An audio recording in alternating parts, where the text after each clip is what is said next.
At 68 years old, I thought the most precious thing my grandmother left me was her wedding quilt, a beautiful patchwork of colors and memories that had been in our family for over 150 years.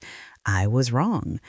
What she really left me was a secret so dangerous, so carefully hidden, that she spent her entire life pretending to be someone she wasn't. And when I finally decoded the message sewn into every stitch, I discovered that the woman I called Grandma Adelaide had been living under a false identity since 1863. The quilt hanging in my living room wasn't just fabric and thread, it was evidence. It was a confession. And it was a warning that some secrets are too powerful to stay buried forever. My name is Evelyn Hartwell, and this is the story of how a 150-year-old quilt destroyed everything I thought I knew about my family and led me to a truth that powerful people would kill to keep hidden. Let me start at the beginning. I've lived in Charleston, South Carolina my entire life.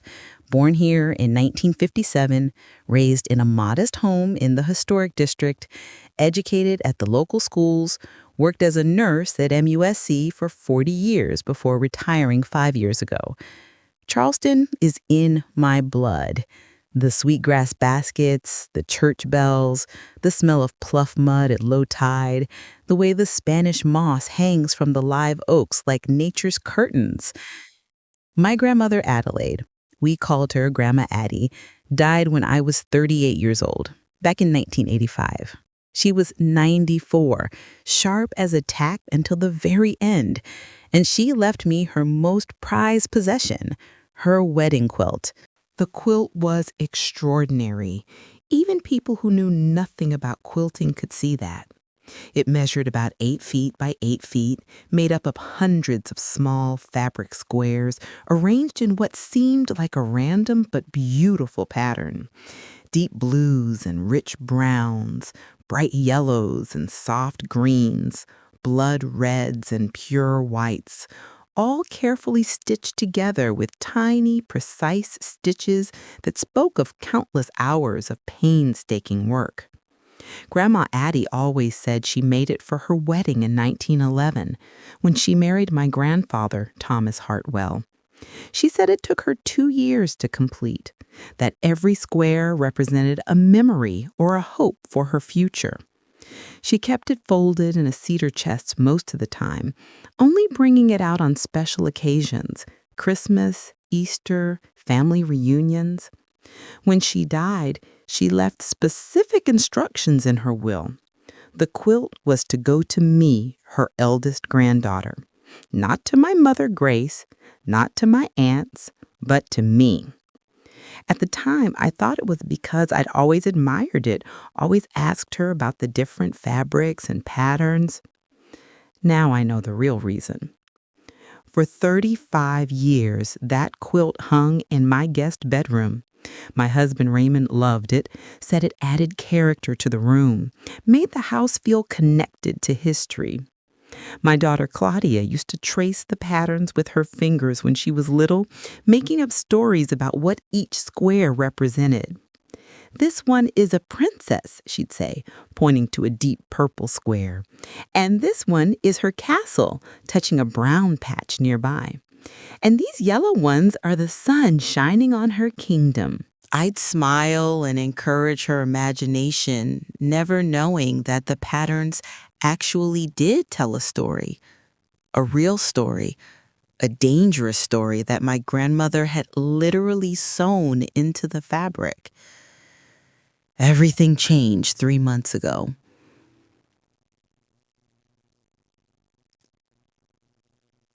It was a Tuesday morning in July, hot and humid, the way Charleston summers always are.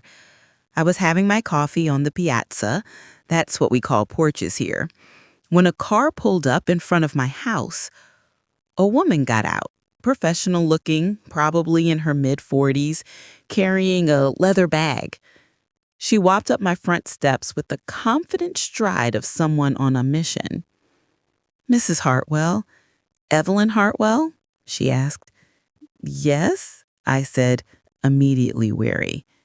I'd lived long enough to know that strangers showing up at your door usually meant trouble of some kind. My name is Dr. Simone Blackwood. I'm a historian specializing in the Underground Railroad in antebellum South Carolina. I'm so sorry to disturb you, but I've been doing research on historic quilts in the Charleston area, and your grandmother's name came up in some old church records I was examining. I set down my coffee cup. My grandmother? Adelaide Hartwell. She was a member of Mother Emanuel AME Church, correct? Yes, for over 70 years. Dr. Blackwood smiled. The church records mention that she was known for her exceptional quilting skills. There's a note from 1923 about a quilt she donated for a church fundraiser that sold for an unusually high price. The description of that quilt matches a pattern I've been researching for years, a pattern that was used by conductors on the Underground Railroad to communicate safe routes and hiding places to freedom seekers. I stared at her. I'm sorry, what? My grandmother was born in 1891. The Underground Railroad ended after the Civil War, decades before she was born. Yes, Dr. Blackwood said carefully, which is what makes this so interesting.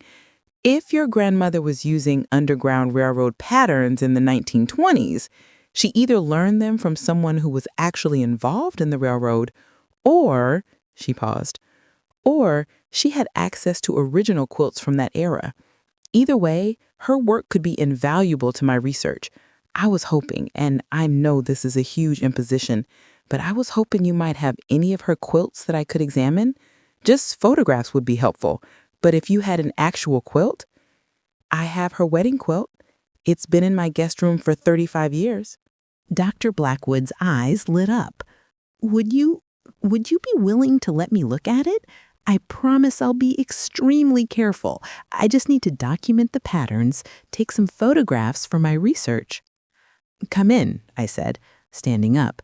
Something about her intensity, her genuine passion for the subject, made me trust her. I'll show you the quilt. We walked through my house to the guest bedroom.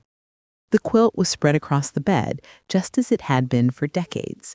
In the morning light streaming through the windows, it looked particularly beautiful, the colors rich and vibrant despite their age. Dr. Blackwood stopped in the doorway and gasped. "Oh my God," she whispered. "Oh my God, this is it." "This is what?" She moved closer to the bed, her hands trembling slightly as she pulled out her phone and started taking pictures. "Mrs. Hartwell, do you know what you have here?" "My grandmother's wedding quilt?" "This is a freedom quilt, a genuine freedom quilt. I've seen photographs of similar quilts in museums and private collections, but I've never seen one this complete, this well-preserved, with this many patterns intact." She turned to look at me, her face flushed with excitement. "Your grandmother didn't just know about Underground Railroad patterns, she was using them, actively using them. This quilt contains at least 7 different codes that I can identify just from standing here." I sat down heavily in the guest room chair. "That's impossible. My grandmother made this for her wedding in 1911. The Civil War ended in 1865. The Underground Railroad?" "Officially ended, yes. But Mrs. Hartwell, what if I told you that some historians believe the network didn't completely disband? That even after slavery ended, there were people who continued to use the routes and codes to help newly freed people navigate a still dangerous South, to help them find family members who'd been sold away, to assist them in escaping from situations that were slavery in all but name?" I thought about what I knew of Charleston's history, Reconstruction, Jim Crow, the violence and oppression that continued long after emancipation. It wasn't impossible, I supposed. "Even if that's true," I said slowly, "my grandmother was born in 1891. She was just a child during Reconstruction. How would she have known these codes?" "That's what I'd like to find out," Dr. Blackwood said. "Mrs. Hartwell, Would you allow me to conduct a thorough examination of this quilt? I have equipment that can help us date the fabric, analyze the stitching patterns, even detect if there's anything hidden beneath the top layer. I promise you I'll treat it with the utmost care and respect. I should have said no. I should have thanked her for her interest and shown her to the door, but I didn't. Because as I looked at that quilt, really looked at it for the first time in years, I realized there were things about it that had never made sense to me. Little inconsistencies that I'd always dismissed but never quite forgotten. Like the fact that some of the fabric looked much older than 1911, or the way certain patches seemed to have been added later, carefully stitched over earlier patterns, or the strange, almost deliberate arrangement of colors that didn't quite match the aesthetic of the early 20th century. And then there was the box. "Wait here," I told Dr. Blackwood. I went to my bedroom closet and pulled down a shoebox from the top shelf. Inside were items that had belonged to my grandmother. Photographs, letters, a few pieces of jewelry, and a small leather-bound notebook that I'd never been able to bring myself to read. It was private, intimate, and I'd always felt like reading it would be a violation of her privacy. But if Dr. Blackwood was right, if this quilt was something more than a family heirloom, then maybe that notebook held answers. I brought it back to the guest room. Dr. Blackwood was carefully examining one corner of the quilt, running her fingers along the stitching. "I found this in my grandmother's things after she died," I said, handing her the notebook. "I've never read it. It felt too personal, but maybe you should look at it." Dr. Blackwood took the notebook reverently and opened it carefully. The pages were yellowed with age, filled with my grandmother's neat, precise handwriting. She read silently for a moment, then looked up at me with wide eyes. "Mrs. Hartwell, this isn't a diary. It's a code book." "A what?" "A code book. Look." She showed me a page filled with what looked like random notes about fabric and stitching techniques. But as she pointed to specific words and phrases, I began to see the pattern. These aren't just quilting instructions, they're directions. Blue square at the corner means water nearby. Yellow triangle points to safe house. Red circle warns of danger. "Mrs. Hartwell, your grandmother was documenting the meanings of quilt codes." I took the notebook from her and flipped through the pages. What I'd always assumed were recipes and household notes suddenly looked different, suspicious, coded. "There's more," Dr. Blackwood said, turning back to the quilt.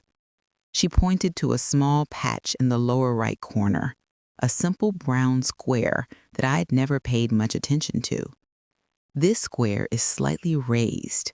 There's something underneath it." "What do you mean?" "Feel it. Carefully." I reached out and touched the square. She was right. It felt different from the others, thicker, as if there was something sandwiched between the top fabric and the backing. "Should we—" I started, then stopped. "Should we open it?" Dr. Blackwood looked at me seriously. "That's your decision, Mrs. Hartwell. This is your family heirloom. But I have to tell you, if there is something hidden under that square, it could be historically significant. It could change what we know about post-Civil War Charleston, about the continuation of the Underground Railroad network, about your own family's history." I thought about my grandmother, sweet, quiet Grandma Addie, who made the best peach cobbler and always wore her hair in a neat bun, who sang hymns while she cooked and read her Bible every morning, who never talked much about her childhood or her parents or the years before she married my grandfather, who apparently had been keeping secrets. "Open it," I said. Dr. Blackwood had tools in her bag, professional conservation equipment for examining historic textiles. She carefully worked at the stitches holding down that brown square, taking her time, making sure not to damage the surrounding fabric. It took almost 20 minutes. When she finally lifted the square, we both leaned in to see what was underneath. It was a piece of paper, folded many times to make it as small and flat as possible. The paper was old, brittle, yellowed with age. "May I?" Dr. Blackwoods asked, pulling out white cotton gloves from her bag. I nodded, unable to speak. She carefully unfolded the paper. It cracked slightly at the creases, but held together. When it was fully opened, we could see that it was covered in handwriting, the same neat script as in the notebook, but younger, less steady, as if it had been written by someone who was just learning to write with care. Dr. Blackwood read her out. "My name is not Adelaide Hartwell. My name is Sarah. I don't remember my family name. They sold my mother when I was 5, and I never knew my father. I was born enslaved on the Ravencroft plantation outside Charleston in 1843, not 1891, as my papers say. I am not 20 years old when I write this in 1911. I am 68 years old. Everything about my life is a lie, but it is a lie that kept me alive. This cloak contains the truth of who I really am and what I really did. If you are reading this, I am long gone, and it is finally safe to tell." The room spun. I sat down hard on the bed, staring at the paper in Dr. Blackwood's hands. "My grandmother was born in 1843, I whispered. "She was born enslaved?" Dr. Blackwood was reading further, her hand shaking. "Mrs. Hartwell, there's more. Listen to this. I ran from Ravencroft in 1862, during the war. I was 19 years old, and I knew it was my only chance. The masters were distracted, the overseers were gone to fight. I followed the quilt and the codes that the old women taught me. I made it to Charleston and hid in the walls of Emmanuel Church. That's where I met her. That's where everything changed." "Who?" I asked. "Who did she meet?" "She doesn't say. Not yet." Dr. Blackwood kept reading. "Listen, she taught me to read and write. She taught me to sew the old patterns, the freedom patterns. She told me that the war would end, but the fight wouldn't, that we would need the network for years to come, that someone had to remember the codes and the routes and the safe houses. She made me memorize everything. And then she gave me her identity." I couldn't breathe. Someone gave my grandmother a false identity? Not just any identity, a free identity. Papers, a new name, a new birth date that made her young enough to have been born free. Dr. Blackwood looked up at me. "Mrs. Hardwell, your grandmother wasn't just a freedom seeker. After she escaped, someone recruited her to continue the work. She became part of an underground network that operated in Charleston for decades after the war ended, helping newly freed people, hiding them from violent mobs, connecting separated families. Using quilts," I finished. "Using the codes sewn into quilts." "Yes, and this quilt," Dr. Blackwood gestured to the bed, "isn't from 1911.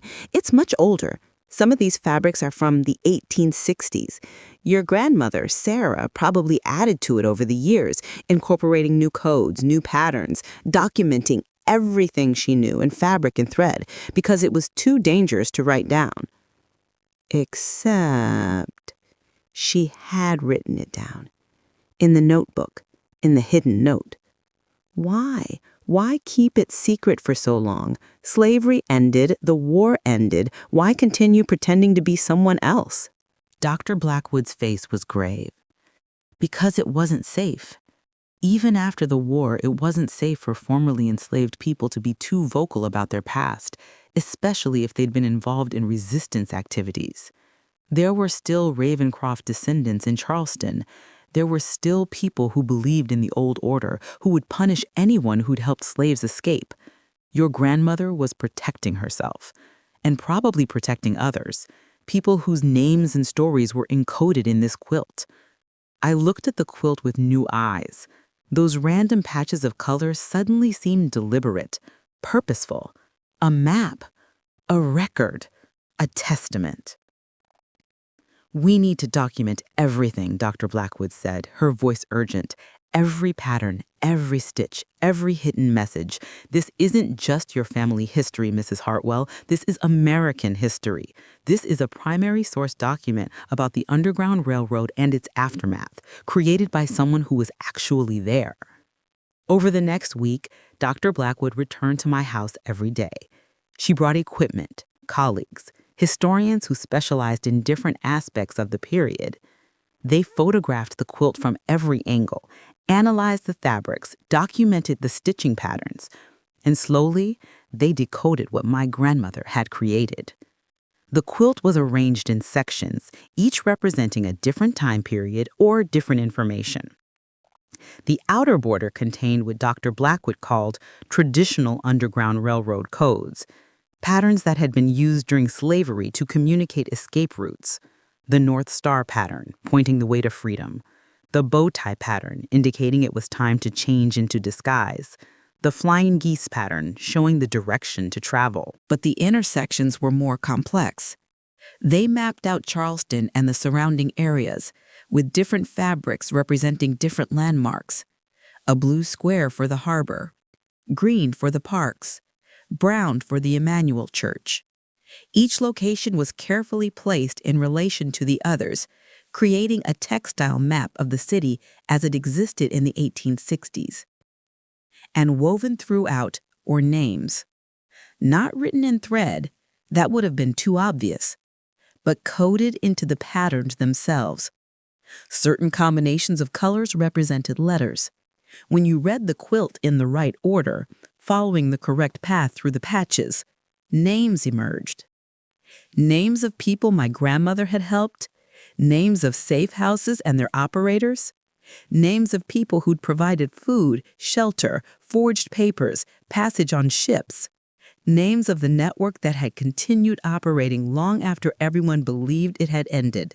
"This is extraordinary," one of Dr. Blackwood's colleagues kept saying. "We knew these networks existed, but we've never had documentation like this. Never had actual names and locations and dates." But as they decoded more and more of the quilts, a pattern emerged that disturbed me. Many of the names appeared twice, once in the Helped to Freedom section of the quilt, and once in what seemed to be a memorial section, patches that were darker, more somber, arranged in a pattern that suggested loss. "What does this mean?" I asked Dr. Blackwood, pointing to a cluster of dark patches in one corner. She studied it carefully, checking her notes. "These are people who died.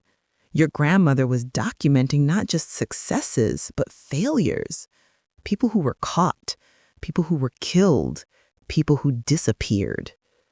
I traced the patterns with my finger, thinking about all those lives, all those names, all those stories that had been hidden in plain sight in my guest bedroom for 35 years.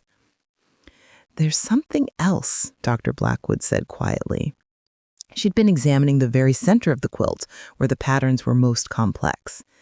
"I think there's another layer.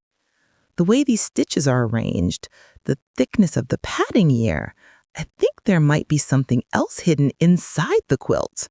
Not just under one square, but in the batting itself." "How do we find out?" "We'd need to do an X-ray or an ultrasound scan, non-invasive imaging that would let us see inside without taking the quilt apart." She looked at me. "There's a conservation lab at the Smithsonian that has the equipment. They've been begging me to bring the quilt to Washington for examination, but I wanted your permission first." I thought about it. My grandmother's quilt, traveling hundreds of miles away, being examined by strangers. It felt wrong somehow, disloyal. But then I thought about Sarah, the woman my grandmother really was. The woman who'd been brave enough to run for freedom, smart enough to learn the codes, dedicated enough to continue the work for decades. The woman who'd kept her real identity secret her entire life to protect others.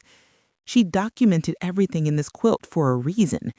She'd hidden messages and names and stories in the fabric because she wanted them preserved. She just couldn't reveal them during her lifetime. But she'd left them for someone to find eventually. She'd left them for me. Yes, I said to Dr. Blackwood, take the quilt to Washington. Find out what else she was hiding. 3 weeks later, Dr. Blackwood called me from the Smithsonian. "Mrs. Hartwell, you need to sit down," she said, her voice trembling with excitement. I sat. "We did the imaging. There are documents inside the quilt, multiple documents, sealed in waxed cloth and sewn into the batting. We've carefully removed them and opened them under controlled conservation conditions." "What kind of documents?" "Freedom papers, dozens of them. Blank freedom papers with forged signatures ready to be filled in with names. This is..." "Mrs. Hartwell, do you understand what this means? After the war, during Reconstruction and Jim Crow, having papers that proved you were born free could mean the difference between life and death. Your grandmother had a cache of these documents, and she was probably using them to help people even decades after slavery ended." I gripped the phone tighter. "What else?" "There's a list. Names and dates. We think it's a record of everyone she helped between 1863 and 1920. Almost 60 years of secret work. And Mrs. Hartwell," Dr. Blackwood's voice broke slightly, "some of these names are significant. Really significant. People who went on to become important figures in Charleston's Black community, in South Carolina politics, in the early civil rights movement. And they were all helped by your grandmother. She gave them papers, shelter, connections. She literally changed the course of history." I couldn't speak. "There's one more thing," Dr. Blackwood said gently. "We found a letter. It's addressed to my granddaughter Evelyn." My breath caught. "She wrote me a letter?" "Yes, we photographed it and we're emailing you a copy right now. But I thought you'd want to know it exists before you read it." After I hung up, I sat in my kitchen staring at my laptop, waiting for the email to arrive. When it finally came, I almost couldn't bring myself to open it. But I did. The image showed a piece of paper in my grandmother's handwriting, older, shakier than the note hidden in the quilt, but still unmistakably hers. "My dearest Evelyn, if you are reading this, you have found my quilt and understood what it means. You have found me, the real me, not the woman I pretended to be. I know this must be shocking. I know you must have questions. I'm sorry I couldn't tell you the truth while I was alive, but it was still too dangerous. Some of the people I helped are still alive. Some of their children and grandchildren are still in danger from families who would punish them if they knew the truth. But I want you to know who I really was. I wanted someone in the family to understand that we come from strength, from courage, from resistance.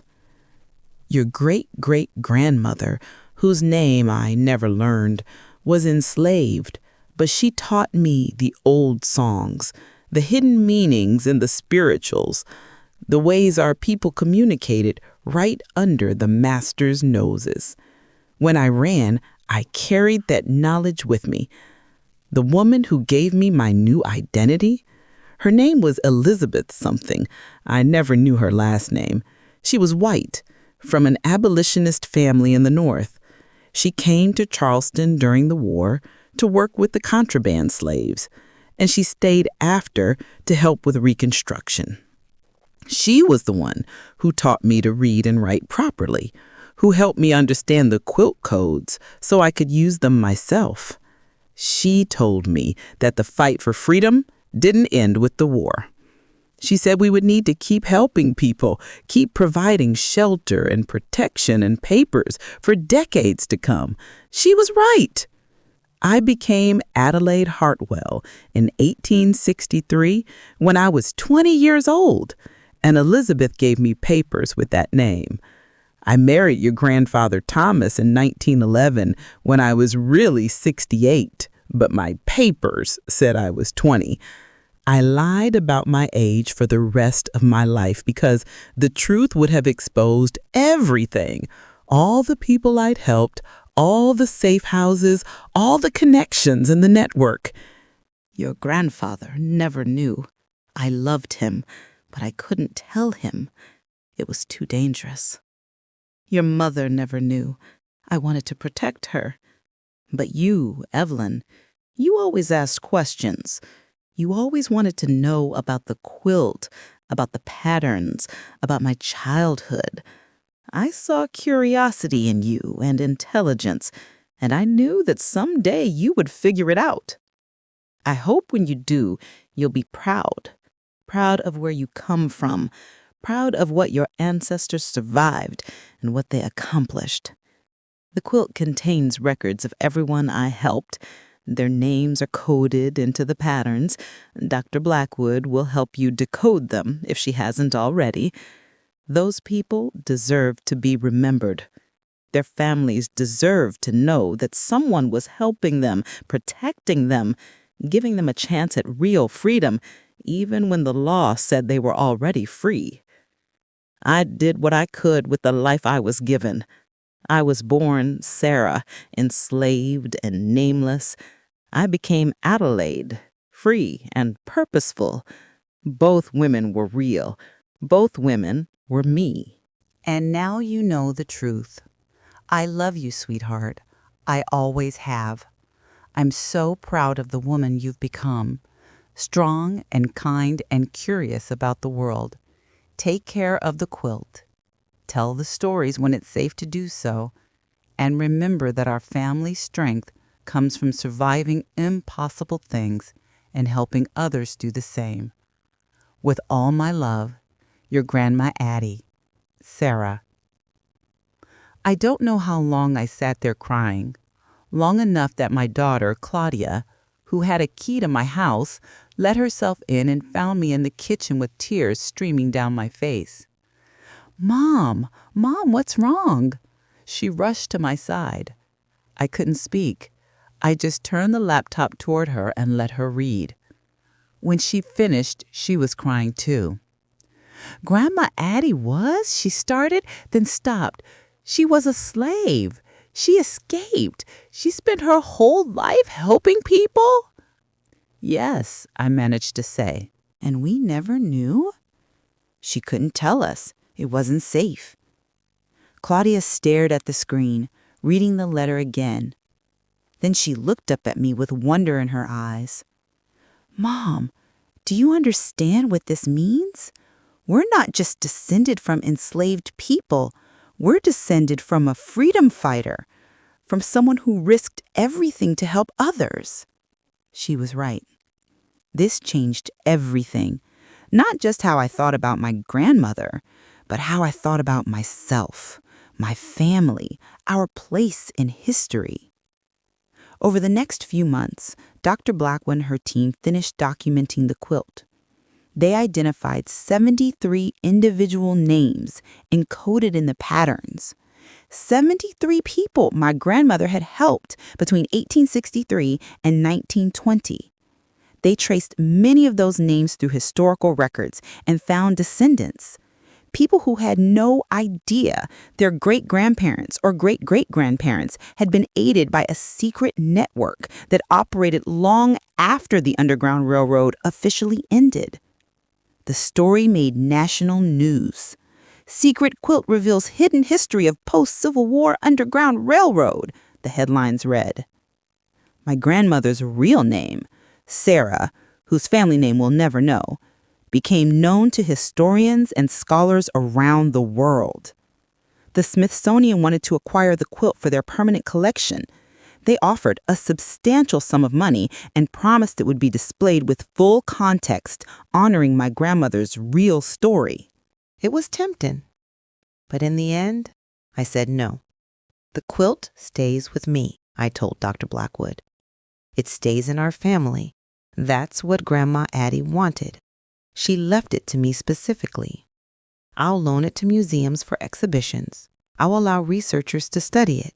But it doesn't get sold. It doesn't leave the family. Dr. Blackwood understood. Then let's make sure its story gets told, she said. Let's publish the research, document everything your grandmother did, make sure those 73 names are remembered. We did. Dr. Blackwood wrote a book about the quilt and my grandmother's work. It was published last month to critical acclaim. I've done interviews with newspapers, appeared on podcasts, spoken at historical societies. Every time I tell the story, I'm amazed all over again by what my grandmother accomplished. She escaped slavery at 19. She learned to read and write at a time when it was dangerous for Black people to be educated. She operated as part of a secret network for almost 60 years, helping people navigate a world that was still hostile to their freedom. The quilt hangs in my living room now, not hidden away in a guest bedroom. I see it every day, and every day I notice something new. A pattern I hadn't recognized before, a color combination that might mean something, a section that raises new questions. Dr. Blackwood visits regularly, still studying it, still finding new meanings in the stitches.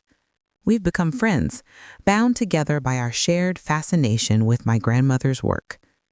Last week, she pointed out something I'd never noticed before, a small section near the top of the quilt where the stitching is different, tighter, more deliberate. I think there might be something else here, she said.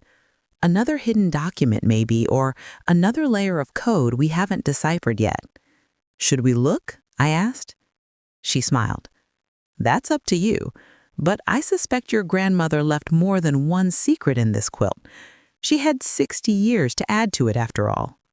So the mystery continues.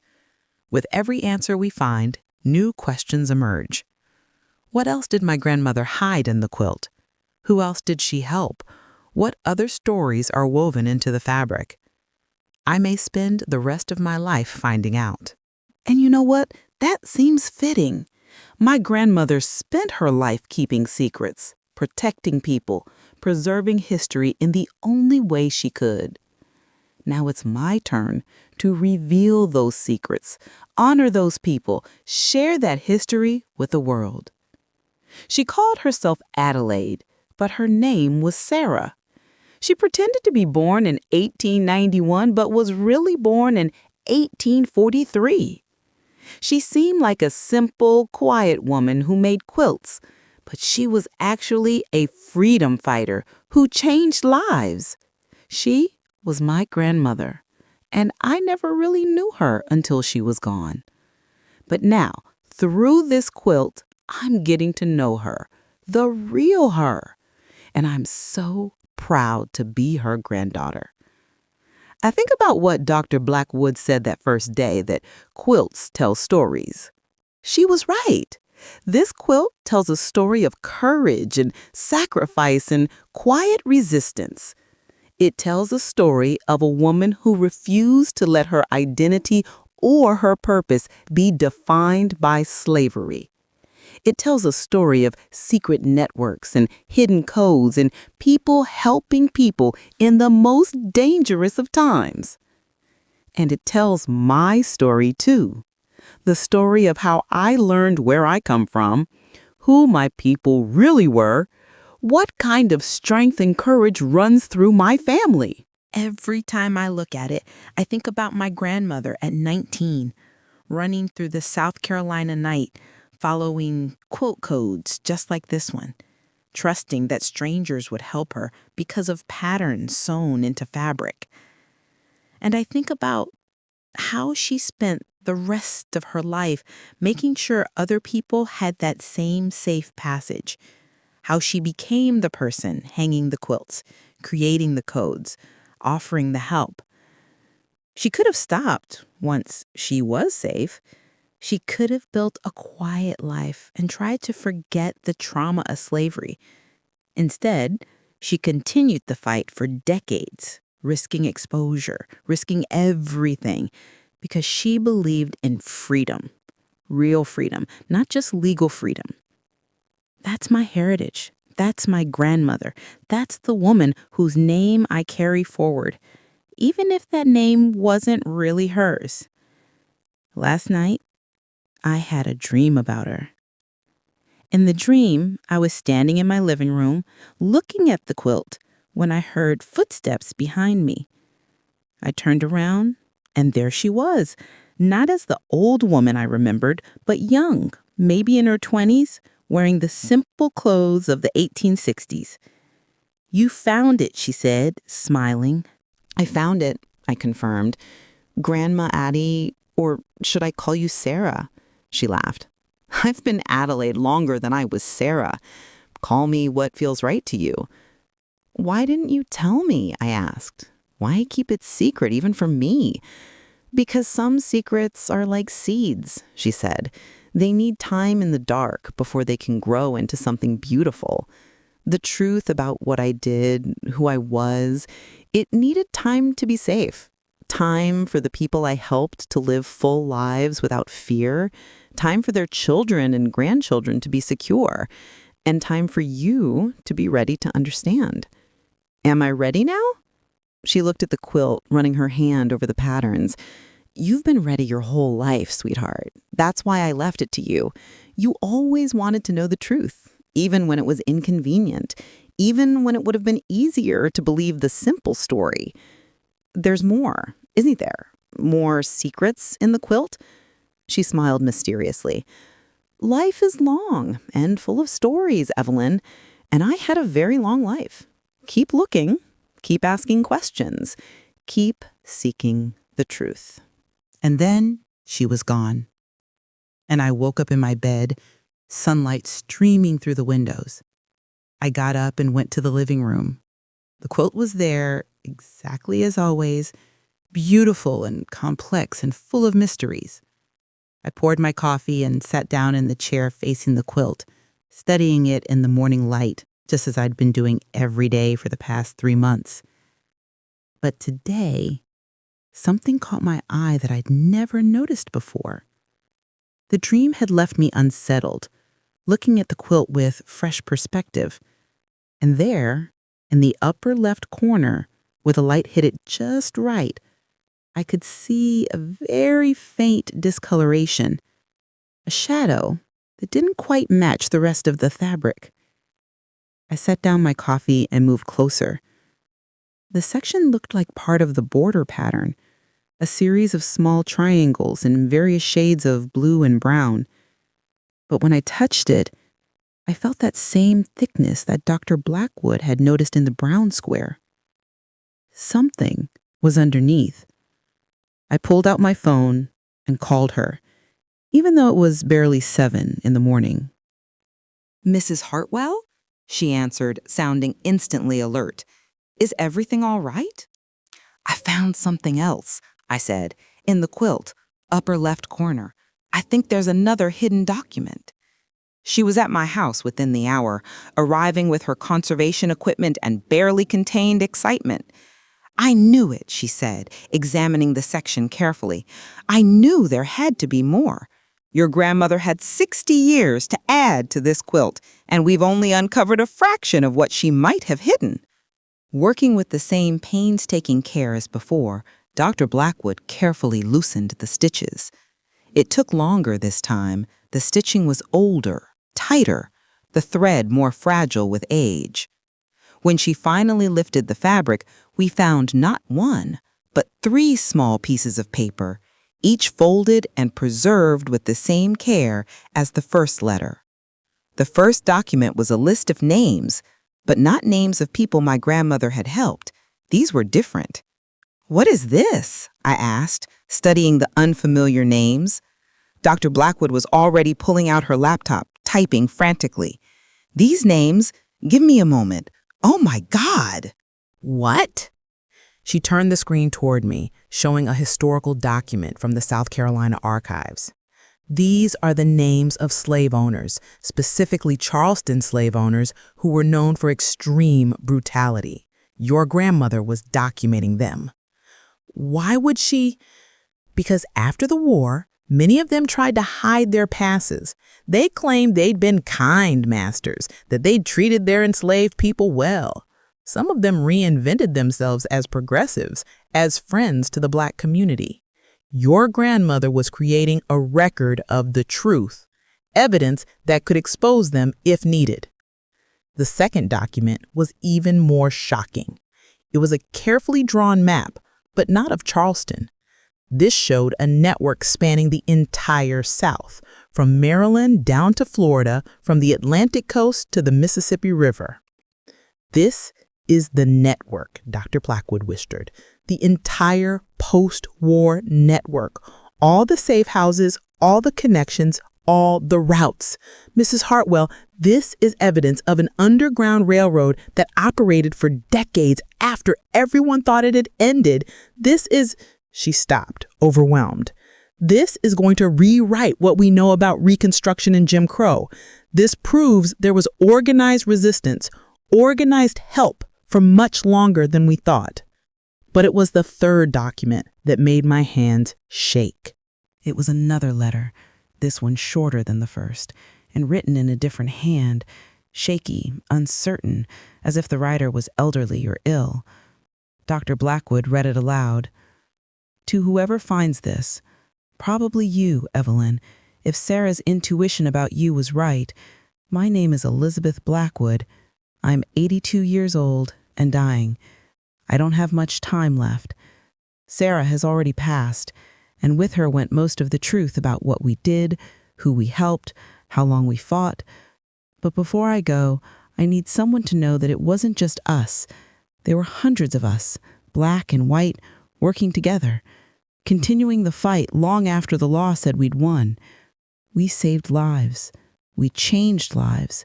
We made freedom real for people who'd been told they were free but had no means to actually live freely. Sarah was the bravest person I ever knew.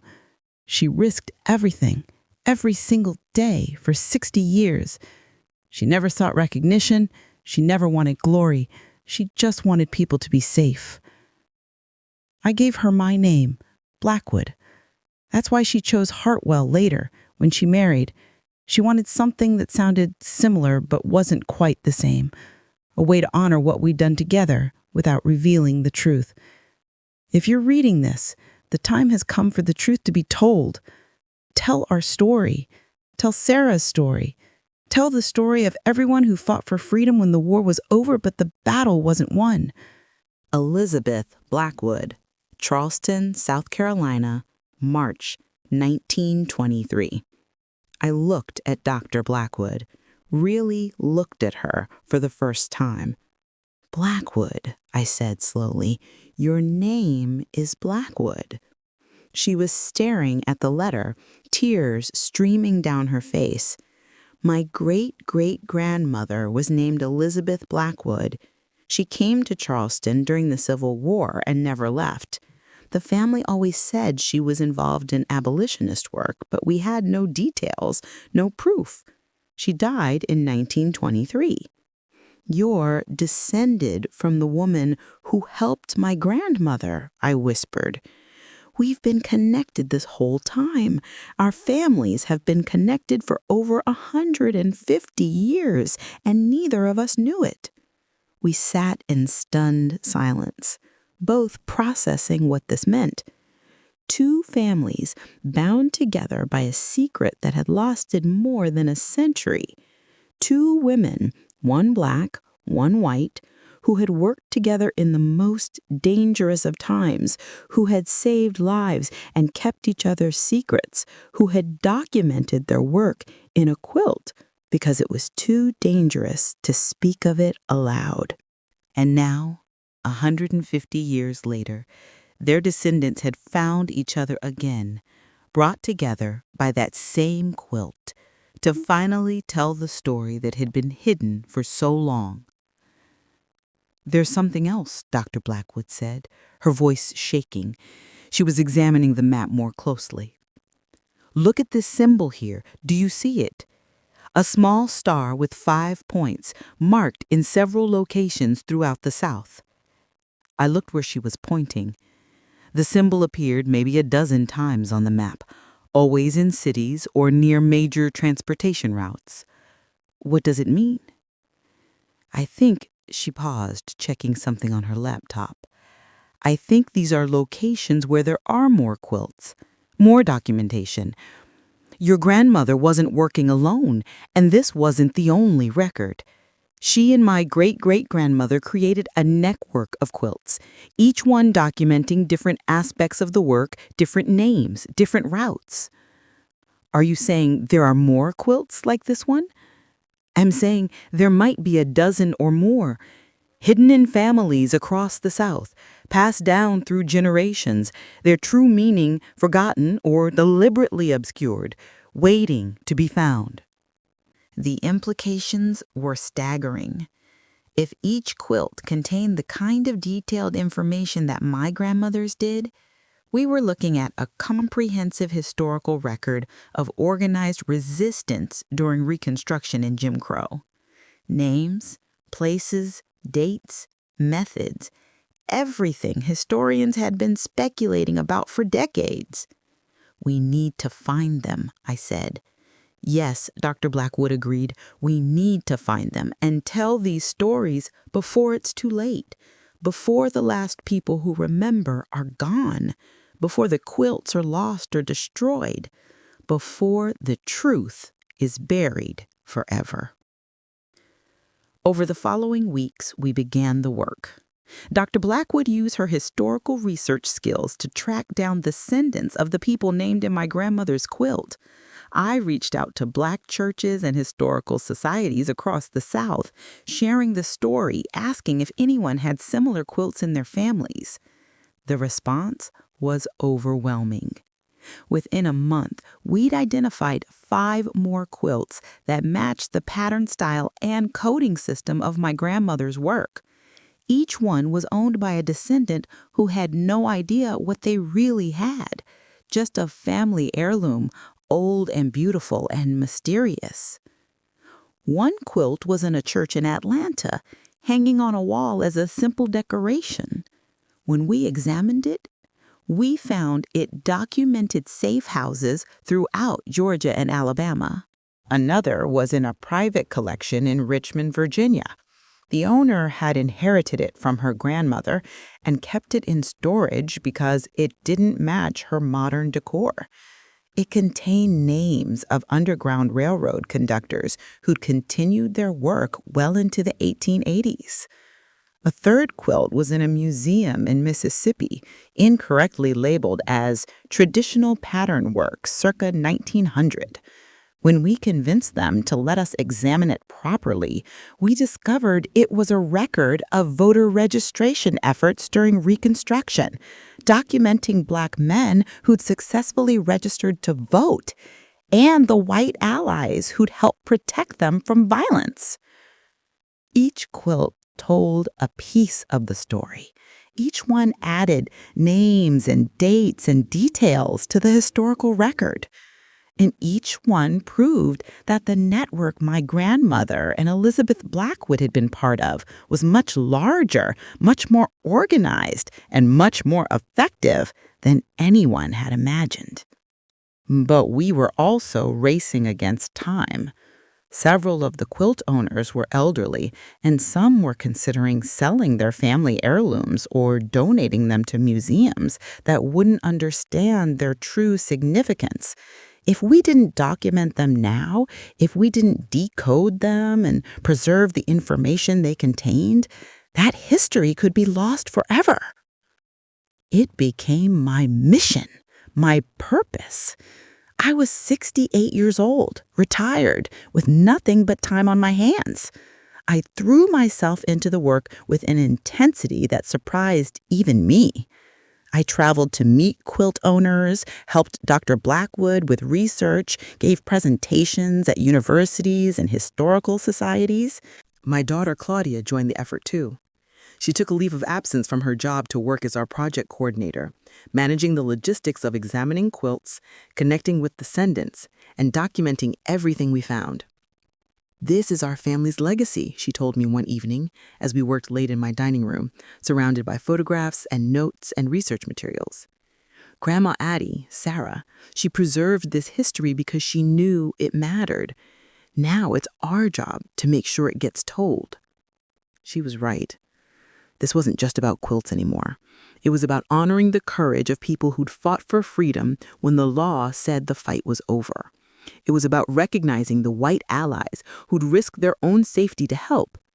It was about documenting resistance and resilience in the face of overwhelming oppression. 6 months into our research, we made another discovery. One of the quilts we'd identified was in New Orleans, owned by a 90-year-old woman named Josephine Laurent. When we visited her to examine the quilt, she told us something that changed everything. "My grandmother always said this quilt was special," Josephine explained in her thick Louisiana accent. "She said it wasn't just for looking at, it was for reading. She tried to teach me when I was young, but I didn't pay attention. I wish I had." Your grandmother knew how to read the quilt? Dr. Blackwood asked urgently. She said she learned from the woman who made it, said they met in Charleston in 1920, and the woman taught her the codes, made her promise to pass the quilt down and tell the stories when it was safe. Do you remember the woman's name, the one who made the quilt? Josephine thought for a moment. Adelaide, I think. Adelaide something. My grandmother said she was very old, but sharp as a tack. Said she'd been doing freedom work her whole life. I felt tears welling up. Adelaide Hartwell. That was my grandmother. Josephine's eyes widened. Your grandmother? Then we're connected. Our grandmothers were part of the same network. And so another connection was made, another thread in the tapestry of resistance that my grandmother had spent her life weaving. We examined Josephine's quilt and found it documented the network's activities in Louisiana and Mississippi through the 1920s. The dates went right up to 1923, the year Elizabeth Blackwood had written her final letter, and likely around the time my grandmother had decided to stop active work with the network. She would have been 80 years old in 1923, still pretending to be only 32, still keeping her secrets, still protecting the people she'd helped. The quilts we'd found collectively documented almost 70 years of continuous resistance work from 1862, when my grandmother escaped slavery, through the end of the Civil War, through Reconstruction, through the Jim Crow era, all the way into the early 1920s. Hundreds of names, dozens of locations, thousands of individual acts of courage and kindness and risk. And it had all been hidden in quilts, passed down through families, waiting for the right time to be revealed. Dr. Blackwood and I co-authored a book about our findings. It was published last month to significant academic and popular acclaim. The title, Stitching Freedom, the Secret Quilt Network of the Post-War South. We've been invited to present our research at conferences, museums, and universities across the country. The quilts themselves are being prepared for a traveling exhibition that will visit major cities over the next 2 years. But more importantly, we've connected families. Descendants of people who were helped by the network have found each other, discovered shared history, learned stories about their ancestors that had been lost or hidden. One woman discovered that her great-grandfather, who she'd always been told died young in an accident, had actually been murdered by white supremacists for registering black voters, and that my grandmother had helped his widow and children escape to the North and build new lives. Another man learned that his grandmother, who he'd thought was simply a hard-working laundress, had actually been a crucial part of the network, using her position as a domestic worker in white households to gather information and pass messages. Story after story emerged. Truth after truth came to light. And through it all, I kept thinking about my grandmother, about Sarah, who became Adelaide, about the enslaved girl who became a freedom fighter, about the woman who kept her secrets for a lifetime so that others could be safe. She never got recognition during her life. She died quietly in 1985, just another elderly black woman in Charleston, unremarkable to anyone who didn't know her true story. But she left behind a legacy more powerful than any monument or memorial. She left behind proof that the fight for freedom didn't end with the Civil War. She left behind evidence that ordinary people did extraordinary things. She left behind hope. Last week, I stood in front of her grave again. It still has the same simple headstone, Adelaide Hartwell, 1891-1985, beloved wife, mother, and grandmother. The dates are wrong. The name is false, but the love was real. I know who you really were now, I told her. I know what you did, and I'm making sure the world knows too. A breeze rustled through the cemetery, moving the Spanish moss in the live oak trees. For a moment, I could almost imagine it was her, acknowledging me, approving of what we'd done with her secret. I'd brought flowers, yellow roses, because the quilt had taught me that yellow was code for light, for hope, for guidance. I placed them on her grave and stood there for a long moment, feeling connected to her in a way I never had when she was alive. "Thank you," I whispered. "Thank you for being brave. Thank you for keeping the records. Thank you for trusting that someday someone would find them and understand." As I turned to leave, I noticed something I'd never seen before, a small symbol carved into the base of the headstone, nearly worn away by time and weather. I knelt down to look closer. It was a 5-pointed star, the same symbol from the map, the same symbol that marked the locations of other quilts across the South. She'd marked her own grave with the code. One final message hidden in plain sight. I pulled out my phone and called Dr. Blackwood. "I found another marker," I said, "on her grave. I think there might be more quilts we haven't found yet, more records she left behind." "Then we keep looking," Dr. Blackwood said, "for as long as it takes." That's what they would have wanted, Elizabeth and Sarah. They documented everything because they wanted the truth to eventually come out, so we'll keep searching until we've found it all. And we will. For however many years I have left, I'll keep searching for my grandmother's hidden messages, keep decoding her secrets, keep telling her story. Because that's what family does. We honor those who came before us. We tell their truths. We make sure their courage wasn't in vain. My name is Evelyn Hartwell. I'm 68 years old.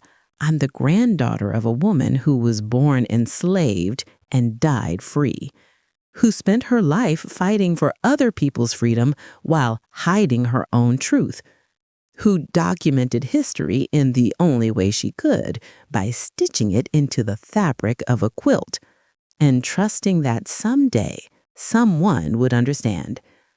I understand now, Grandma. I finally understand. And I'm going to make sure everyone else does too. Because your story, Sarah's story, Adelaide's story, it's not just our family's story. It's America's story. It's the story of resistance and resilience, of courage and sacrifice, of ordinary people doing extraordinary things in the face of overwhelming oppression.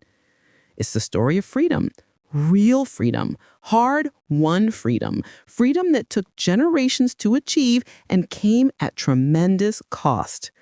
And it was hidden in a quilt all along. The quilt hangs in my living room, a testament to my grandmother's courage and cunning.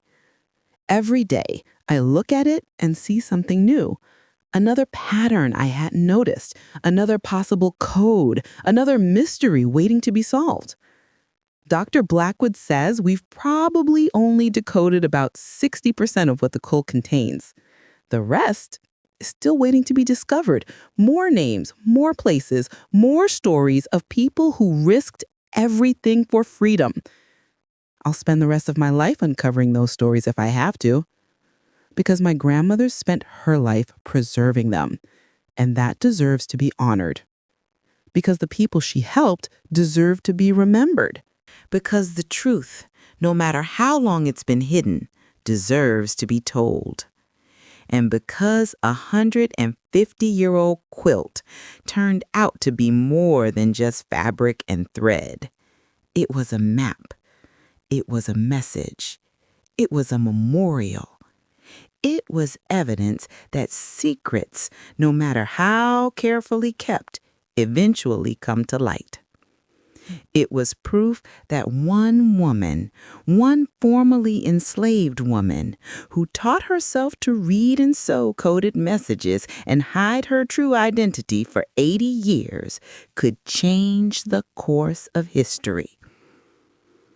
My grandmother's quilt didn't just tell stories, it made history. And now, finally, the world knows.